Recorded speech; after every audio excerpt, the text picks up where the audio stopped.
काही शिक्षा द्यायची असेल ती मला द्या, पण या सगळ्यात म्हणजे या तान्या बाळाचा काही दोष नाही, त्याला शिक्षा नको. महाराजांनी स्मित केलं आणि आपल्या चिटणीसाला इशारा केला. चिटणीस दुधाची वाटी घेऊन आला आणि राजांनी त्या तान्या बाळाला आपल्या हाताने दूध पाजलं. दूध पाजून झाल्यावर राजे तिला म्हणाले, हा जो आमच्या मांडीवर आहे ना तो आमचा भाचा आहे. अरे हा आमचा भाचा आहे म्हणजे तुम्ही आमच्या बहीण झालात तर कुठल्या भाऊ बहिणीचं राज्य बळकावतो, कुठल्या भाऊ बहिणीला सजा फरमवतो? दादाजी यांचं राज्य यांना परत द्याच, पण बहीण म्हणून चोळी बांगडीसाठी यांना नवराज्य जोडून द्या. आणि हा आमचा भाचा आहे ना तर याची ही वतनाची व्यवस्था करून द्या.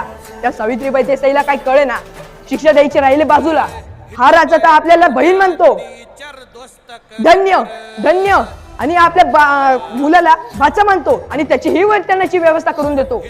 या प्रसंगाची तिनं दीनदगडी शिल्प तयार करून घेतली.